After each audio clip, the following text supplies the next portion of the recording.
10ஆம் அதிகாரம் 1வது வசனம் 2வது வசனம் மாலுமி பிள்ளைகள் உற்சாகமா வாசிக்கணும், தெளிவா வாசிக்கணும். அப்போஸ்தலர் நடபடிகள் 10ஆம் அதிகாரம் 1, 2.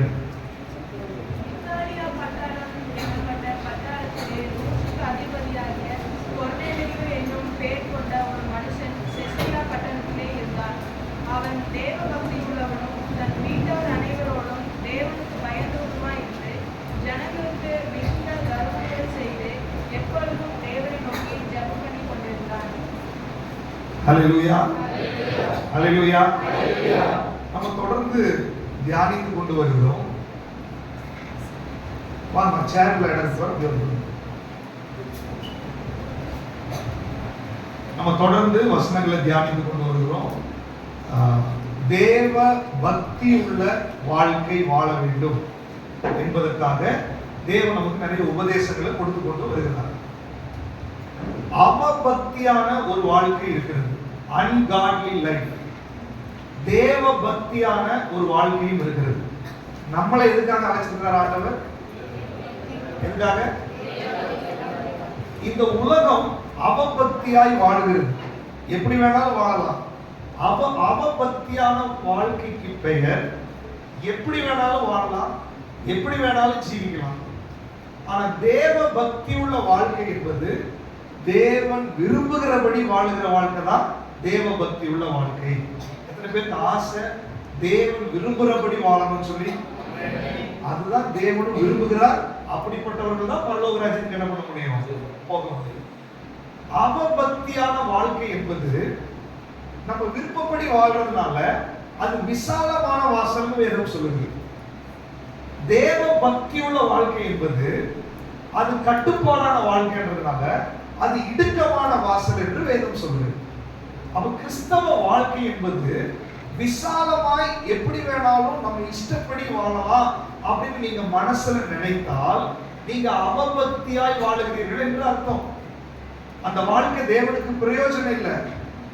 அப்ப தேவ பக்தியாய் வாழுகிற வாழ்க்கை என்பது இடுக்கமான வாசல், கட்டுப்பாடான வாழ்க்கை. ஜெபத்துக்கு வரணும், உபவாச ஜெபத்துக்கு வரணும், ஆராதனைக்கு வரணும், சரியான நேரத்துக்கு வரணும், ஜெபம் பண்ணணும், வேதம் வாசிக்கணும், கீழ்ப்படியணும், கனிகள் உள்ள வாழ்க்கை இருக்கணும். கஷ்டம்தான். ஆவியானவர் நமக்கு உதவி செய்வார். ஆண்டவர் சொல்றாரு, இப்படி பழக்கப்படாவிட்டால் நம்ம பரலோக ராஜ்யத்துக்கு என்ன பண்ண முடியாது? போக முடியாது. அவபக்தியாய் வாழ்கிறவர்களுக்கு இதெல்லாம் பிரச்சனை இல்லை. ஜெபம் பண்ணலாம், பைபிள் வாசிக்கலாம், இன்னைக்கு சர்ச்சுக்கு வரலனாலும் கவலை இல்லை, வீட்டுல ஆண்டவருக்கு கீழ்ப்படுத்தி நடக்கலனாலும் கவலை இல்லை.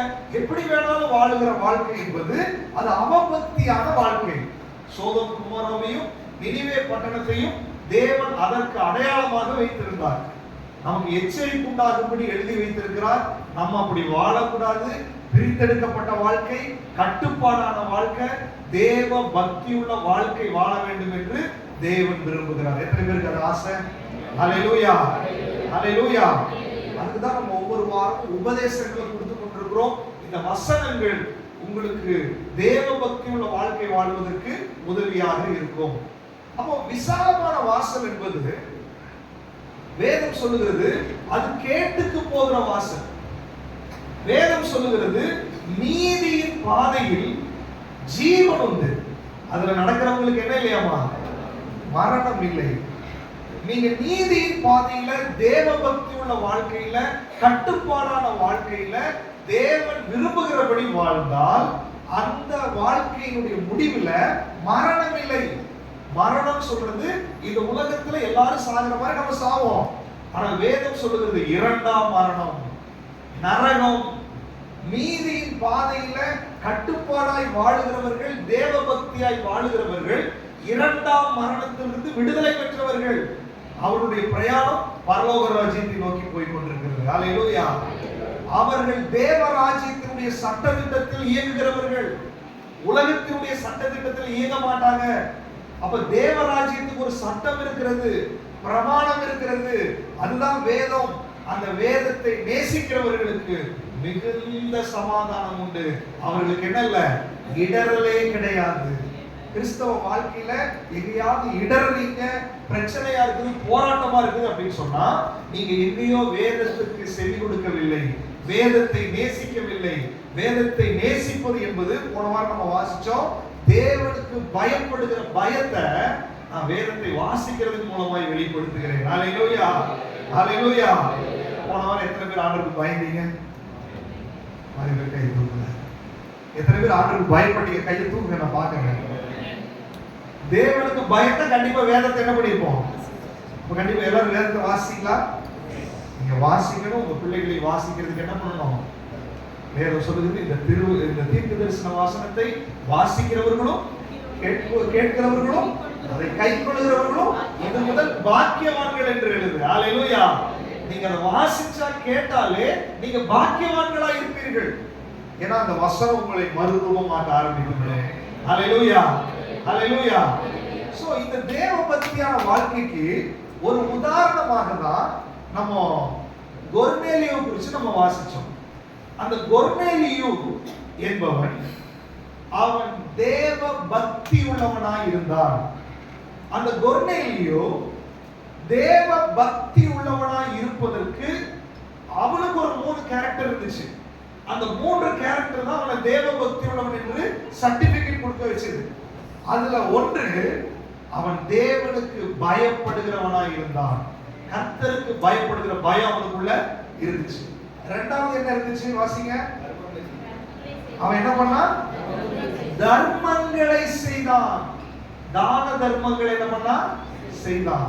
அடுத்தது ஜெபம் பண்ணி கொண்டிருந்தான். நல்லா கவனிச்சுக்கோங்க. தர்மம் செய்வது தேவ பக்தியின் வாழ்க்கைக்குரிய ஒரு பகுதியாக இருக்கிறது. இன்னைக்கு யோசிச்சு பாருங்க, இந்த தர்மம் பண்றத நம்மளை விட யார் அதிகமா பண்றா? புரட்சாதிகள் பண்றாங்க. அது அவங்க ஒரு கடமையாகவே செய்யறாங்க. செஞ்சே ஆகணும்ன்ற நிர்பந்தத்துல அவங்க என்ன பண்றாங்க? செய்யறாங்க. ஆனா தேவ பிள்ளைகள் நாம் தர்மம் பண்ணுகிறதுல குறைச்சல் உள்ளவர்களா இருக்கிறோம். தர்மம் என்றால் என்ன? எனக்கு இருக்குது, இல்லாதவர்களுக்கு எனக்கு இருப்பதிலிருந்து எடுத்து கொடுப்பது தர்மம். அது என்ன வேணாலும் இருக்கலாம். சாப்பாடா இருக்கலாம், பணமா இருக்கலாம், அல்லது ஏதாவது உதவியா இருக்கலாம். இல்லாதவர்களுக்கு எனக்குள் இருப்பதை எடுத்து கொடுப்பதுதான் தர்மம் செய்வது. சோ இந்த தர்மம் செய்வது தேவ பக்தியுள்ள வாழ்க்கைக்கு அடையாளம். அப்ப நம்ம கண்டிப்பாக தர்மம் செய்தே ஆக வேண்டும். வேத புத்தகத்துல தர்மம் செய்த ஒரு சகோதரி குறித்து சொல்லப்பட்டிருக்கு. நிறைய பேர் செஞ்சிருக்காங்க, பவுல் செஞ்சிருக்காரு. ஆனா குறிப்பா தொற்கால் என்கிற ஒரு ஸ்திரியை குறித்து சொல்லப்பட்டிருக்கு. வாசிங்களேன். அப்போஸ்தலர் 9ஆம் அதிகாரம் 36வது வசனத்தை வாசிங்க. யோப்பா பட்டணத்தில் கிரேக்க பாஷையிலே தொற்கால் என்னும் அர்த்தம் கொள்ளும் தபித்தாள் என்னும் பேருடைய ஒரு ஸ்திரீ இருந்தாள். அவள் நற்கிரியைகளும் தர்மங்களையும் மிகுதியாய் செய்து வந்தாள். நற்கிரியைகளையும் தர்மங்களையும் மிகுதியாய் செய்து வந்தாள். ஒரு தேவ பக்தி உள்ள ஒரு ஸ்திரீ. அந்த அம்மா இறந்த உடனே ஊர்க்காரெல்லாம் கூடி வந்து அழுக ஆரம்பிச்சாங்க. ஏன்னா இந்த அம்மா இருக்கும்போது எவ்வளவோ எங்களுக்கு நல்லது செஞ்சாங்க, துணியெல்லாம் தைச்சு கொடுத்தாங்க என்று சொல்லி எல்லாரும் அழுக ஆரம்பிச்சிட்டாங்க. பாருங்க, நீங்க தர்மம் செய்யறதுனால, நற்கிரியைகளை செய்யறதுனால இந்த சமுதாயத்தில் இருக்கிற ஜனங்களுக்கு கிறிஸ்துவின் அன்பை நீங்க வெளிப்படுத்துகிறீங்க. ஹல்லேலூயா. நிறைய நேரத்துல நம்ம கிட்ட இருக்கிறத வச்சு இல்லாதவர்களுக்கு கொடுப்பதற்கு நாம் பழகிக் கொள்ள வேண்டும். எத்தனை பேர் தர்மம் செய்யணும்னு சொல்லி விரும்புறீங்க? ஹல்லேலூயா. உங்ககிட்ட இல்லாததை அல்ல, இருக்கிறதை வைத்துதான் நீங்க செய்ய சொல்றாரு ஆண்டவர். உங்ககிட்ட 2 இருந்துச்சுன்னா நீ என்ன பண்ணு? ஒண்ணு கொடு, இல்லாதவர்களுக்கு கொடு, கஷ்டப்படுறவங்களுக்கு நீ உதவி செய். ஏதாவது ஒரு உதவி. நீங்க தீர்மானம் பெரிய காரியங்கள்லாம் நீங்க செய்யணும்ன்ற அவசியம் இல்லை. உங்களுக்கு என்ன முடியுமோ அதை நீங்கள் கண்டிப்பாக செய்தே ஆக வேண்டும். இது தேவ பக்தியுள்ள வாழ்க்கையினுடைய ஒரு அடையாளமாய் இருக்கிறது. ஹல்லேலூயா. எத்தனை பேர் தர்மம் செய்யணும்னு சொல்லி விரும்புறீங்க? ஹல்லேலூயா. நம்ம இறைக்கிற கிணறு ஊற ஆரம்பிச்சிடும். கஞ்சத்தனம் இருக்கக்கூடாது, சேர்த்து வைக்க கூடாது. சேவிங்ஸ் ஒரு ஆசீர்வாதம் தான். ஆனால் நீங்க சேவிங்ஸே உங்களுடைய முழு நோக்கமாய் இருக்கக்கூடாது. நீங்க சேர்த்து வச்சிருக்கீங்க. ஒருத்தர் கஷ்டப்படுறாங்க, நீங்க அதை அப்படியே வச்சுட்டு உங்க இருதயம் கடினப்பட என்ன பண்ணக்கூடாது. நீங்க எடுத்து என்ன பண்ணணும், மற்றவர்களுக்கு கொடுக்கணும். நீங்க கொடுத்து பாருங்க, அதனுடைய ஆசீர்வாதத்தை நீங்க பெற்றுக் கொள்வீர்கள். ஹல்லேலூயா. நீங்க சம்பாதிக்கும் போது வர்ற ஆசீர்வாதத்தை விட நீங்க கொடுக்கும் போது வர்ற ஆசீர்வாதம் அதிகமாக இருக்கும். ஹல்லேலூயா. ஆண்டவர் உங்களுக்கு கண்டிப்பாக என்ன பண்ணுவார், அதை பிரதிபலனாய் திரும்ப கொடுக்க ஆரம்பித்து விடுவார். ஹல்லேலூயா. சோ இந்த கொடுக்கிறத குறித்து வேதம் சொல்லுகிற சில உபதேசங்கள், தர்மம் பண்றதை குறித்து சில உபதேசங்களை நம்ம வாசிக்க போறோம். வாசிங்க நீதிமொழிகள் 21:13. நீதிமொழிகள் 21:13. நீங்க டெய்லி வேதத்தை வாசிச்சாதான் உடனே எடுத்து வாசிக்கிற மாதிரி அந்த பழக்கம் வரும். உங்களால வேகம் எடுத்து வாசிக்க முடியல பாருங்க.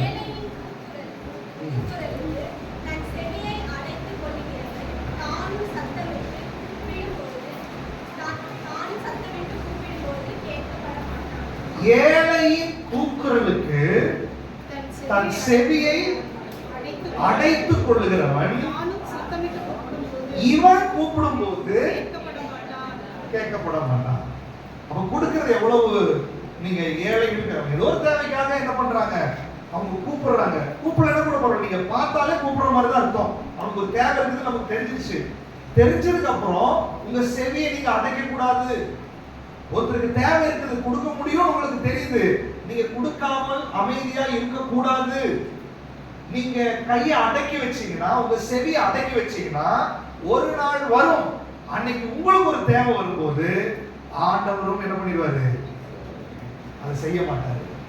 அப்ப என்ன பண்ணணும், நம்ம செய்தால்தான் ஆண்டவர் நமக்கு உற்சாகமா என்ன பண்ணுவாரு, செய்வார். இப்போ நம்ம ஏழைகளுக்கு நம்ம செவியை என்ன பண்ணக்கூடாது, அடைக்க கூடாது. அடுத்த வசனம் வாசிங்க. நீதிமொழிகள் 19ஆம் அதிகாரம் 17வது வசனம். ஏழைக்கு இறங்குகிறவன் கர்த்தருக்கு கடன் கொடுக்கிறான், அவன் கொடுத்ததை அவர் திரும்ப கொடுப்பார். ஏழைக்கு இறங்குகிறவன், தர்மம் பண்ணுகிறவன், அல்லது ஏழைகளுக்கு உதவி செய்கிறவன் யாருக்கு கடன் கொடுக்குறானம்மா? நீங்க ஒரு மனுஷனுக்கு கடன் கொடுத்தா அவங்க என்ன பண்றாங்க, திருப்பி கண்டிப்பா கொடுக்குறாங்க. இப்ப கர்த்தருக்கு கடன் கொடுத்தா, ஆண்டவருக்கு கடன் கொடுத்தா திருப்பி கொடுக்காம இருப்பாரா? நீங்க எல்லாம் யோசிக்கிறத பார்த்தா, ஒரு மனுஷனுக்கு கடன் கொடுக்குறீங்க, அவன் கொடுக்கலன்னா கூட நீங்க அடிச்சு வாங்கிடுவோமா இல்லையா? இல்லையா? இது ஆண்டவருக்கு கடன் கொடுக்கிறோம். அவர் என்ன பண்ணுவார், கண்டிப்பா அவர் யாருக்கும் கடன்காரனே கிடையாது. உயிரவே கொடுத்திருக்காரு நமக்காக. ஹல்லேலூயா. உயிரவே கொடுத்திருக்காரு, அதை விட உனக்கு வேற என்ன தரணும் அப்படின்னு கேட்கிறாரு இல்லையா? அப்போ நீங்க ஏழைகளுக்கு ஏதாவது செய்யும் போது, திக்கற்றவர்களுக்கு ஏதாவது செய்யும் போது, கஷ்டப்படுறவங்களுக்கு ஏதாவது கொடுக்கும் போது, நீங்க யாராவது முடியாம இருக்கிறாங்க அப்படின்னு சொல்லி எந்த வகையிலாவது, சரீர பிரகாரமான உதவியா இருக்கலாம், அல்லது உணவா இருக்கலாம், உடையா இருக்கலாம், அல்லது பணமா இருக்கலாம், எது வேணாலும் நீங்க எதை செய்கிறீர்களோ அதை நீங்க ஆண்டவருக்கு கடன் கொடுக்கிற மாதிரியா, அவர் கண்டிப்பாக உங்களுக்கு என்ன பண்ணுவாரு, திரும்ப கொடுப்பார். ஹல்லேலூயா. நீங்க வேற எங்கேயாவது கொடுத்தீங்கன்னா கிணத்துல போட்ட மாதிரி தான் போயிட்டு தான் இருக்கும். ஆனா நீங்க ஏழைகளுக்கு ஏதாவது செய்யும் போது ஆண்டவர் கண்டிப்பா உங்களுக்கு என்ன பண்ணுவாரு. இப்போ ஒரு உதாரணத்துக்கு, நீங்க நல்லா ஒரு 2000 ரூபாய்க்கு பிரியாணி வாங்கி ஃபுல்லா சாப்பிட்டாச்சு, சாப்பிட்டு படுத்து தூங்கியாச்சு, அவ்வளவுதான், இன்னையோட முடிஞ்சு போச்சு, அடுத்த நாள் கழிவறையில போயிடும். ஆனா நீங்க அதுக்கு ஒரு 500 ரூபாய் ஒருத்தருக்கு உதவி செஞ்சீங்கன்னா அது உங்களுக்கு திரும்ப கொடுக்கக்கூடிய ஆசீர்வாதமாய் மாறிடும். ஹல்லேலூயா. அப்ப நீங்க கண்டிப்பா ஏழைகளுக்கு என்ன பண்ணணும், இந்த தேவ பக்தி, இந்த கொர்நேலியுடைய தேவ பக்தியில 3 பாயிண்ட் சொன்ன. ஒண்ணு தேவனுக்கு பயப்படுகிறது, இன்னொன்னு தர்மம் பண்றது, இன்னொன்னு ஜெபம் பண்றது. இந்த தர்மமும் ஜெபமும் இணைந்து தான் வருகிறது. நீங்க முந்தின வசனம் பாருங்க, நீங்க ஏழைக்கு உங்களுடைய செவி அடைச்சா நீ கூப்பிடும்போது அவர் பதில் கொடுக்க மாட்டார். அப்ப என்ன அர்த்தம், நான் கூப்பிடுறது ஜெபம் பண்றது. நான் ஏழைகளுக்கு இறங்காம, நான் தர்மம் பண்ணாம, நான் உதவி செய்யாம, நான் உதாரணத்துவமாய் கொடுக்காம நான் போய் ஜெபம் பண்ணா அந்த ஜெபம் கேட்கப்படாது. அப்ப ஜெபத்துக்கு முன்னாடி தர்மம் ரொம்ப முக்கியம். ஹல்லேலூயா. ஹல்லேலூயா. அப்ப நம்ம ஒவ்வொருத்தரானாலும் சரி, நீங்க சின்ன சம்பளம் வாங்கினாலும் சரி, சின்ன காரியமா இருந்தாலும் சரி, உங்க உள்ளத்துக்குள்ள எப்போதும் இந்த எண்ணம் இருக்கணும், நம்ம யாருக்காவது எதையாவது செய்யணும், யாருக்காவது ஏதாவது உதவி செய்யணும். அந்த ஆதி காலத்துல எல்லாம் சபை என்ன பண்ணுவாங்கன்னா, அவங்களுக்கு இருக்கிறதெல்லாம் கொண்டு வந்து பொதுவாக சபையில வச்சிருவாங்க. சபையில வச்சுட்டாங்கன்னா அதை எடுத்து இல்லாதவர்களுக்கு சபை என்ன பண்ணும், கொடுக்க ஆரம்பிக்கும். இன்று கூட பல சபைகளில அவங்க வீட்டுல விளையிறது, அவங்க வயல்ல இருக்கிறது அதெல்லாம் கொண்டு வந்து சபையில என்ன பண்ணிடுவாங்க, வச்சு மற்றவங்களுக்கு என்ன பண்ணுவாங்க, கொடுப்பாங்க. நம்ம சபையில கூட அப்படி என்ன பண்றீங்க, செய்றீங்க. அது நல்லது. அதை ஊக்கப்படுத்த வேண்டும். அநேகருக்கு நம்ம உதவி செய்கிறவர்களாக இருக்க வேண்டும். ஹalleluya, ஹalleluya. அப்ப நம்ம ஆண்டவருக்கு அது கடன் கொடுக்கிறோம். நம்ம கொடுத்தா அவர் கண்டிப்பா என்ன பண்ணுவார், திரும்ப நமக்கு கொடுப்பார். அடுத்து நீதிமொழிகள் 10ஆம் அதிகாரம் 4வது வசனம். சோம்பர் கையால் வேலை செய்கிறவன் ஏழையாவான், சுறுசுறுப்புள்ளவன் கையோ செல்வத்தை உண்டாக்கும். ஏன் இந்த வசனத்தை வாசிக்க சொன்னா, ஏழை யாருன்னு கண்டுபிடிக்கணும்ல. யார் ஏழை? சோம்பேறியா வீட்டுல உட்கார்ந்துட்டு அவர் ஏழையா இருக்கிறார், அவருக்கு உதவி செய்யணும், அவருக்கு நீங்க உதவி செய்யாதீங்க, உங்களுக்கு திரும்ப வராது. சோம்பேறித்தனம். சோம்பலா இருக்கிறவன் ஏழை அல்ல. சுறுசுறுப்பா ஒருத்தன் போய் வேலை செஞ்சான்னா கண்டிப்பா அவனுக்கு ஆசீர்வாதம் வந்துடும். சோம்பேறித்தனமா உட்கார்ந்து எனக்கு இல்ல இல்ல இல்ல அப்படின்னா உனக்கு ஒரு நாள் இருக்காது இல்லையா? வேலையால் கூலிக்கு பாத்திரனா இருக்கிறான். வேலை செய்யாதவன் சாப்பிடவே கூடாது. அப்ப கண்டிப்பா நம்ம என்ன பண்ணணும், வேலை செய்ய வேண்டும். நம்ம சொந்த கையில பிரயாசப்பட்டு நம்ம வேலை செஞ்சா நம்முடைய கையின் பிரயாசத்தை ஆண்டவர் ஆசீர்வதிப்பார். ஹalleluya. ஏழைகள் யாரு? உண்மையிலேயே அவங்களால முடியல, அவங்க வேலை செய்யறாங்க, அவங்க சம்பளம் பத்தல, அவங்க வியாதியா இருக்கிறாங்க, அவங்க குடியிருக்கிறதுக்கு இடம் இல்ல, துணி இல்ல அப்படின்னு உண்மையிலேயே நம்ம பார்க்கும்போது அவங்க சூழ்நிலை நமக்கு புரிஞ்சிருச்சு அப்படின்னா கண்டிப்பா நீங்க என்ன பண்ணலாம், உதவி செய்யலாம். ஆனா நல்ல ஆரோக்கியமா இருக்கிறாங்க, வேலைக்கு போன படுத்து தூங்குறான் அப்படின்னா அவங்க ஏழை கிடையாது, அவங்களுக்கு நம்ம உதவி செய்ய வேண்டிய அவசியம் கிடையாது. பகுத்தறிகிற ஞானம் நமக்கு ரொம்ப தேவை. அப்ப நீங்க ஒருத்தர் உதவி செய்யறதுக்கு முன்னாடி, ஆண்டவரே நீங்க எனக்கு உதவி, நீங்க எனக்கு ஞானத்தை கொடுங்க, யாருக்கு நாங்க செய்யட்டும், எங்களுக்கு காமிங்க ஆண்டவரே, யாருக்காவது நான் உதவி செய்யணும் ஆண்டவரே என்று சொல்லி நீங்க ஜெபம் பண்ணுங்க. ஆண்டவர் உங்களுக்கு என்ன பண்ணிடுவாரு, காமிச்சு கொடுத்துருவாரு. இல்ல சில தேவையோடு இருக்கும்போது ஆண்டவர் உங்க உள்ளத்திலேயே பேசுவாரு, நீ அவங்களுக்கு செய் அப்படின்னு சொல்லிட்டு ஆண்டவர் சொல்லுவாரு. ஏதாவது ஒண்ணு நீங்க செய்யுங்க, நீங்க ஆசீர்வாதத்தை பார்க்க ஆரம்பிக்கிறீர்கள். ஹalleluya. புறஜாதிகள் அவங்க ஏன் ஆசீர்வாதமா இருக்கிறாங்க? அவங்க தேவனை வணங்கலன்னா கூட ஆனா தேவனுடைய நீதியை அவங்க என்ன பண்றாங்க, ஃபாலோ பண்றாங்க. அவருடைய நீதி எல்லாத்துக்கும் பொதுவானதுதான். யார் கீழ்ப்படிறாங்களோ அவங்க ஆசீர்வாதத்தை என்ன பண்ணிக்குவாங்க, பெற்றுக்கொள்வாங்க.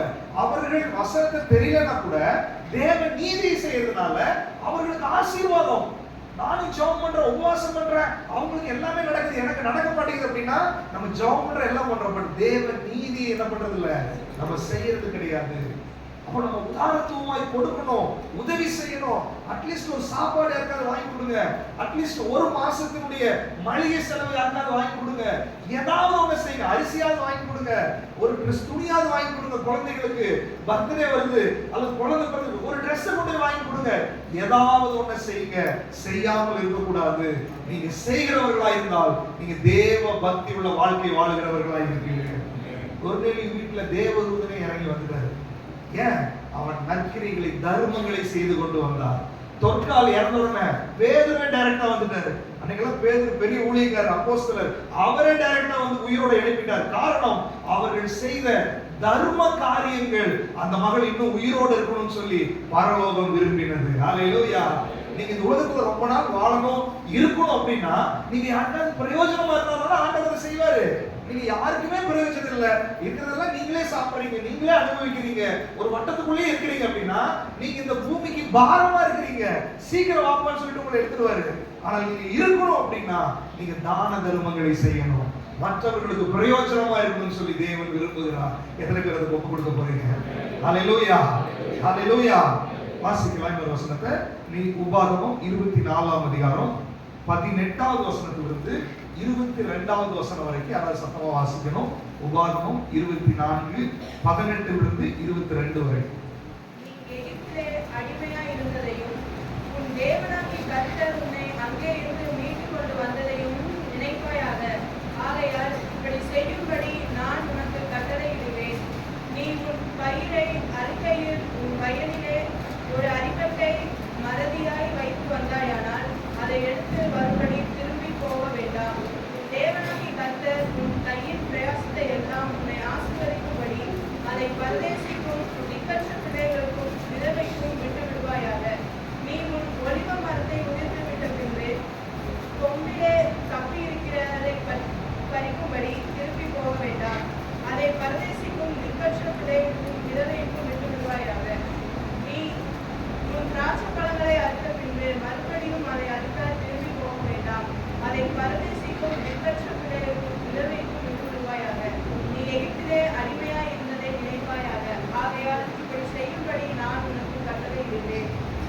இப்படி செய்யும்படி நான் உனக்கு ஏன் அப்படின்னா 2 தடவை சொல்றாரு. நீ ஒரு காலத்துல அடிமையா இருந்தீல்ல, நீ எகிப்துல இருந்த இஸ்ரவேல் ஜனங்களுக்கு சொல்றாரு, ஒரு காலத்துல நீங்க சாப்பிடுறதுக்கே கஷ்டப்பட்டீங்கல்ல, அவ்வளவு கடினமா வேலை வாங்கிட்டு இருந்தாங்கல்ல, மோசமான ஒரு சூழ்நிலையில நீங்க இருந்தீங்க இல்லையா, உங்களை நான் விடுதலையாக்கி கொண்டு வந்து இப்ப நான் உங்களை ஆசீர்வதிச்சிட்டு இருக்கிறேன். இந்த ஆசீர்வாதம் நிறைவாய் உனக்கு வரணும் அப்படின்னா நீயும் பழச மறக்க கூடாது. அப்படின்னா நீ ஒரு காரியத்தை செய்யணும். சில காரியங்களை அங்க சொல்றாரு. என்னன்னா, வயல்ல அறுத்துட்டு எதையாவது ஒரு கட்டாக்கி விட்டுட்டு வந்துடுறாங்கன்னு வச்சுக்கோங்களேன். நீங்க வீட்டுக்கு வந்துட்டு அதை எடுக்கிறதுக்காக நீ திருப்பி போகாத, அதை விட்டுரு, அப்படியே விட்டுரு. ஏழைகள் பரதேசிகள் அங்க வருவாங்க, அவங்க அதை எடுத்து கொண்டு போகட்டும் அப்படின்னா பர்பஸாவே சிலதை விட்டுரு அப்படிங்கிறது. அதே மாதிரி ஒலிவ மரத்துல அதை உதிர்க்கும் போது, அந்த ஒலிவ பழங்கள்லாம் எடுக்கும் போது சும்மா மொட்டை அடிக்காத மரத்தை எல்லாத்தையும் பிஞ்சு முதல்ல எடுத்துட்டு வராத, கொஞ்சம் விட்டுரு. மரத்துல பரதேசிகள் வருவாங்க, அவங்க எடுத்துட்டு போவாங்க. திராட்சை பழத்துல முழுவதும் நீ வலிச்சு எடுக்காத, கொஞ்சம் வச்சிரு, அது பரதேசிகளுக்கும் திக்கற்றவர்களுக்கும் விட்டு விடு. ஆனா சொல்றாரு, பர்பஸாவே நீ விட்டுரு சிலத, பர்பஸாவே நீ சிலத கொடு, பர்பஸாவே நீ தொடர்ச்சி எடுக்காத, எல்லாத்தையுமே நீங்க அனுபவிக்காத, முழுவதும் 100% உனக்கு உரியது அல்ல. அதான் அவருடைய அடையாளம். உனக்கு ஒரு ஆசீர்வாதத்தை கொடுத்திருக்கிறார் அப்படின்னா அது 100% நீங்க சாப்பிடுறதுக்கு அல்ல, அது ஏழைகளுக்கும் திக்கற்றவர்களுக்கும் அதுல ஒரு பங்கு போயே ஆக வேண்டும் என்று சொல்லி தேவன் விரும்புகிறார். அதே மாதிரி கர்த்தருக்குன்னு போன வாசம் தசம பாகம் என்பது அது தேவனுக்கு பயப்படுகிறது ஒரு அடையாளம். அப்போ உனக்கு ஒரு ஆசீர்வாதத்தை ஆண்டவர் கொடுக்கிறார் அப்படின்னா அதனுடைய முதல் பகுதி அது தேவனுக்குன்னு போகுது, அதனுடைய கடைசி பகுதி திக்கற்றவர்களுக்கும் விதவைகளுக்கும் அல்லது தரித்திரர்களுக்கும் தர்ம பணமாய் தர்மம் செய்கிற மாதிரி அது போகுது. அங்க இடையில இருக்கிறது மட்டும்தான் நீங்க அனுபவிக்கணும். அதுதான் ஆசீர்வாதம். நம்ம என்ன நினைச்சிட்டு இருக்கிறோம், எல்லாம் முழுசும் நமக்கு தான், 10ல நமக்கு தரித்திரமா மாறிடும். நீ கர்த்தருக்கு செய்ய வேண்டியதை கரெக்டா செய், தர்ம பணத்தை கரெக்டா நீ செய், பாக்கி உள்ளதை கர்த்தர் உனக்கு ஆசீர்வதிக்க ஆரம்பித்து விடுவார். அல்லேலூயா, அல்லேலூயா. அப்ப உங்களுடைய உழைப்புல, உங்களுடைய பிரயாசத்துல, உங்களுடைய கையில தேவன் கொடுக்கிற நன்மைகளில எப்போதும் உதவி செய்ய வேண்டும், மற்றவர்களுக்கு கொடுக்க வேண்டும் என்கிற ஒரு மனோபாவம் உங்களுக்குள்ள எப்போதும் உருவாகி கொண்டே இருக்க வேண்டும். அல்லேலூயா, அல்லேலூயா.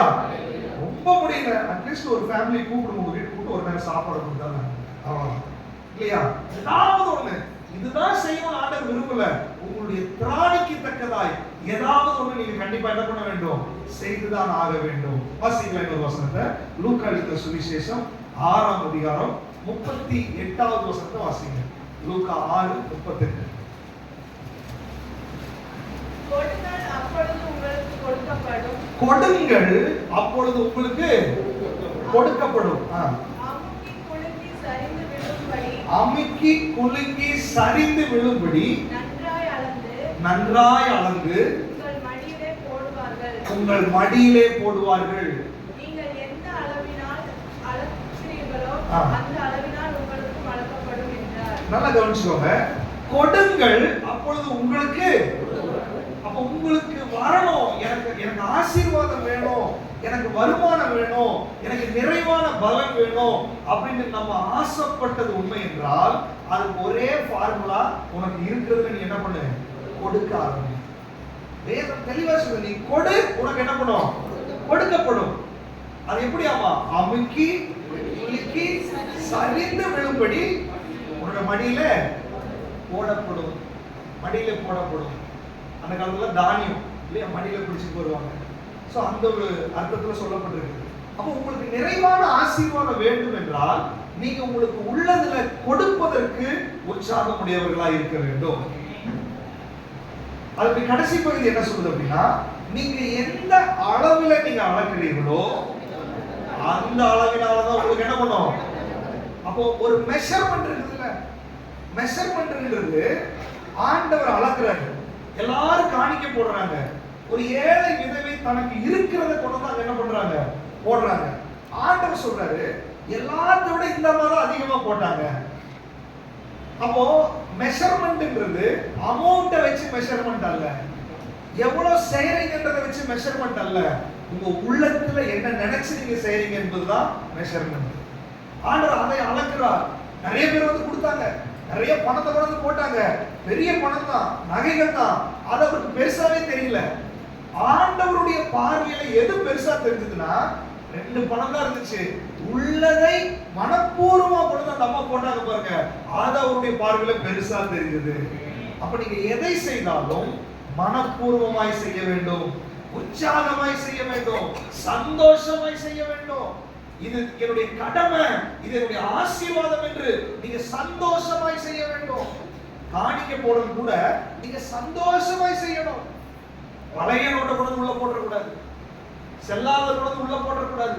எதையாவது ஒன்று போட்டே ஆகணுமே நீங்க போட்டீங்கன்னா நீங்க எந்த அளவில் அளக்கிறீர்களோ அந்த அளவுல தான் உங்களுக்கு என்ன பண்ணும், அளக்கப்படும். உங்களுடைய மனநிலை எப்படி இருக்கிறது, கர்த்தருக்கு கொடுக்கிறது, கர்த்தருடைய சமூகத்துக்கு கொடுக்கிறது, இதனுடைய ஆசீர்வாதம் சம்பந்தப்பட்டது, நான் அதை எப்படி செய்ய வேண்டும் என்று கரிசனையோடு கூட ஆயத்தத்தோடு கூட எதையாவது அங்கங்க எடுத்து வந்து போடக்கூடாது. நீ ஆயத்தம் பண்ணி கொண்டு வந்து போட வேண்டும் தேவ சமூகத்துல. ஆராதனை என்பது, ஆராதனை இருக்கிற எல்லாமே ஆராதனை சம்பந்தப்பட்டதுதான்.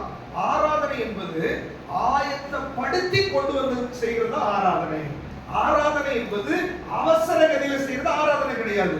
நீங்க காணிக்கை கொடுக்கிறது கூட அவசர கதியில செய்யாத ஆசீர்வாதத்தை நீ இழந்து போவாய். நீ ஆயத்தமாயிரு. இது தேவனுக்கு கொடுக்கிறது, இது தேவனுக்கு கொடுக்கணும் இல்லையா? அந்த ஒரு மனப்பக்குவம் நமக்கு வர வேண்டும். நிறைய பேர் பாருங்க, புறஜாதியார் எல்லாம் கடவுளுக்கு காணிக்கணும், அது தனியே எடுத்து ஒரு சைடுல என்ன பண்றாங்க, வச்சிடறாங்க. அது கடவுளுக்கு கொடுக்க வேண்டி. ஒரு சகோதரி எனக்கு, அவங்க யாருன்னே தெரியல, அவங்க ஹிந்து, அவங்க என்ன பண்றாங்க, வேற ஒரு சிஸ்டம் மூலமா எனக்கு 50 ரூபா 100 ரூபா மாசம் மாசம் அனுப்பி விட்டுட்டே இருக்கிறாங்க. அவங்களுக்கு பாருங்க, அது கடவுளுக்கு செஞ்சே ஆகணும் அப்படின்ற ஒரு அவங்க மனசுக்குள்ள ஒரு ஏவுதல் வந்து அதுக்கு 4 போன் பண்ணி எனக்கு என்ன பண்றாங்க, அனுப்புறாங்க. அப்ப அவங்க எவ்வளவு கரிசனையா இருக்கிறாங்க அந்த விஷயத்துல இல்லையா? அப்போ அவங்க பாருங்க, நம்ம ஆண்டவருக்கு செய்யறதுல ஒரு ஆயத்தம் தேவை. ஏதோ அவசர கதியில நீங்க செய்ய ஆசீர்வாதத்தை இழந்து போவீங்க. உங்கள் பொருளாதாரம் ஆசீர்வதிக்கப்படாது. நீங்க கர்த்தருக்கு உற்சாகமாய் ஆயத்தத்தோடு அதனுடைய மேன்மையை உணர்ந்து நீங்க செய்ய ஆரம்பிச்சு பாருங்க, உங்களுடைய பொருளாதாரத்துல, உங்களுடைய வீட்டுல ஆசீர்வாதம் நிரம்பி வழிகிறது உங்க கண்கள் காண போகிறது. அல்லேலூயா.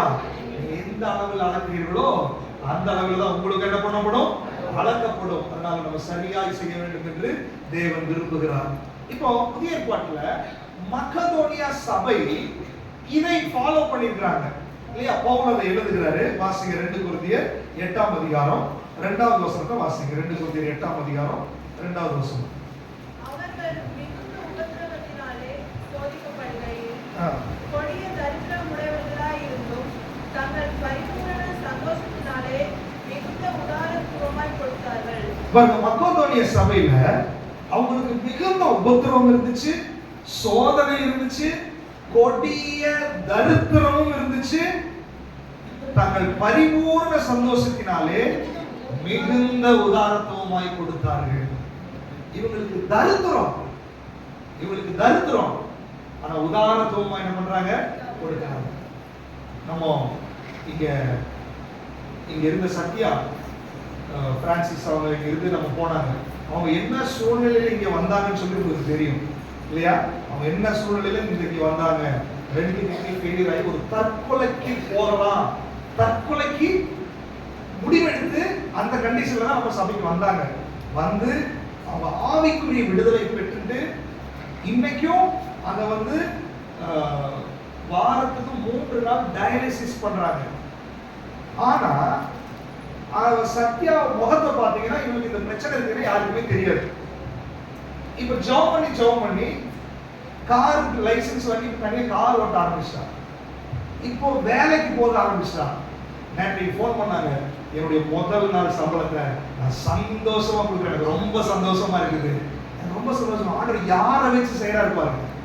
2 கிட்னி ஃபெயிலியர் ஆகி சரீரத்துல போராட்டம் வந்து, சரீரத்துல பலவீனம் வந்து, சரீரத்துல உபத்திரவம் வந்து, அது மட்டும் சொல்லல, அடுத்த மாசத்துல இருந்து ஒரு ஊழியக்காரர்களுக்கு நீங்க ஹெல்ப் பண்ணுங்க, நான் அதை செய்ய போகிறேன். அப்போ 2 கிட்னி ஃபெயிலியர் ஆகி ஒவ்வொரு நாளும் பிரச்சனை, ஒரு வாரத்துக்கு 3 நாள் டயாலிசிஸ் பண்ணாலும் நான் வேலை செஞ்சு அதை கர்த்தருக்காக நான் கொடுக்கிறேன்ற ஒரு உற்சாகம் வருது பாத்தீங்களா?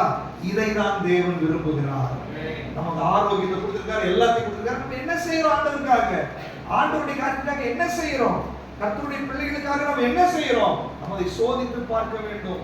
நம்முடைய கரத்துல ஆண்டவர் கொடுத்திருக்கிற ஆரோக்கியம், நன்மைகள் எல்லாமே அது தேவனுடைய நாம மகிமைக்காக நம்ம பயன்படுத்த வேண்டும். இங்க மக்களுடைய சபை அதான் செஞ்சாங்க. நம்ம கொடிய உபத்திரம், மிகுந்த தரித்திரம், ஆனா வசனம் சொல்லுகிறது அவர்களுக்குள்ளே ஒரு பரிபூரண சந்தோஷம் இருந்துச்சு. அந்த பரிபூரண சந்தோஷத்தினாலே உதாரத்துவமாய் உற்சாகமாய் கொடுக்கிறதுக்கு அவர்கள் ஆயத்தமானார்கள். நல்லா தெரிஞ்சுக்கோங்க, யாருக்கு அந்த கொடுக்கக்கூடிய மனநிலை வருது தெரியுமா? உள்ளுக்குள்ளே அந்த பரிபூரண சந்தோஷத்தை அனுபவிக்கிறார்களால் தான் அது முடியும். வேதம் சொல்லுகிறது தேவ ராஜ்யத்துக்குள்ள இருக்கிறவர்கள், தேவ ராஜ்யத்தின் சட்டத்துக்குள்ள இருக்கிறவர்கள், அது புசிப்பும் குடிப்பும் அல்ல, அது நீதியும் சமாதானமும் பரிசுத்த ஆவியினால் உண்டாகிற சந்தோஷமா இருக்கும். அந்த பரிசுத்த ஆவியின் சந்தோஷத்தை யாரெல்லாம் அனுபவிக்கிறார்களோ அவர்கள் உதாரணத்துவமாய் கொடுக்க ஆரம்பித்து விடுவார்கள். அல்லேலூயா, அல்லேலூயா. எத்தனை பேர் ஒப்பு கொடுக்க போறீங்க? எனக்கு என்ன தரித்திரம் வந்தாலும் நான் நீதி செய்ய போறேன் ஆண்டவரே சொல்லுங்க. சொல்லுங்க, ஆண்டவரே எனக்கு என்ன தரித்திரம் வந்தாலும், என்ன பலவீனம் வந்தாலும் கர்த்தருக்கு கொடுக்கிறது இல்ல, தரித்திரத்துக்கு கொடுக்கிறது இல்ல, தர்மம் செய்கிறது இல்ல, உதவி செய்கிறது இல்ல. நான் ஒரு நாளும் தவற மாட்டேன் ஆண்டவரே. அந்த நீதியை நான் நிறைவேற்ற போறேன் ஆண்டவரே. அது என் மேல விழுந்த கடமை ஆண்டவரே.